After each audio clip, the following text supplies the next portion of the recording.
Now, Randy Patrick with News 5 Sports. Sherman Williams called on an old friend to help him raise funds for his organization that works with area youth. Sherman and Emmitt Smith once upon a time played football in Dallas, and tonight they shared some old football stories with those who turned out for Dinner with Emmitt. News 5's Robby Baker has more. The life I have, the life Sherman has, we both have a lot of wisdom, and that wisdom shouldn't go in the ground with us. That wisdom should be shared while we're here. Sherman Williams has experienced the highest of highs, winning football championships in high school, college, and the NFL. But then his life took a turn as Williams spent more than a decade in jail.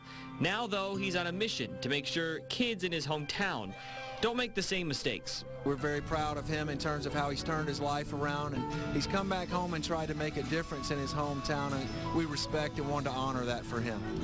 Phil Savage and the Senior Bowl donated more than $14,000 to the Palmer Williams Group Thursday night, where Sherman Williams, along with former Alabama star David Palmer, aim to help disadvantaged youth. They were in need of fencing, scoreboard, some elements, goalposts, things that they really needed for their practices and their games. Pensacola native and NFL Hall of Famer Emmitt Smith was also on hand Thursday night to help support his former Dallas Cowboys teammate.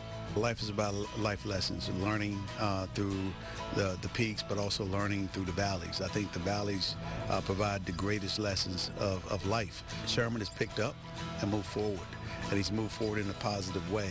And at the end of the day, to me, that's what life is all about. It's all about the journey, as Sherman Williams' life story continues with his next chapter, all about giving back. Robby Baker, News 5. Thanks, Robby. Tonight's Bay Bears Shuckers doubleheader rained out. The two teams will try again tomorrow. Are we going to play baseball tomorrow, Alan? They'll try again to play a doubleheader starting at 5:05. Don't forget the Bay Bears will host a celebrity softball game before Saturday's game. Some of the big names who've signed up: Jake Coker, A.J. McCarron, Nick Fairley, John Lieber, to name a few. The Blue Wahoos' magic number to clinch the first half championship in the South Division is now down to 1. Pensacola beat Jacksonville in Game 1 of a scheduled doubleheader tonight, 1-0. The second game in Jacksonville was rained out. The Blue Wahoos can clinch tomorrow with a win or a Biloxi loss. The Wahoos will be hosting the Southern League All-Star game in Pensacola next Tuesday night. Well, it turned out Aaron Hill's golf course wasn't that tough after all. 41 pros shot under par in round 1 of the U.S. Open. Not exactly what the USGA had planned. Ricky Fowler had the low score of the day. He had a bogey-free 7 under 65, and that's good for a one-shot lead. There were some high scores posted by big names. If you hit your ball in the fescue rough, you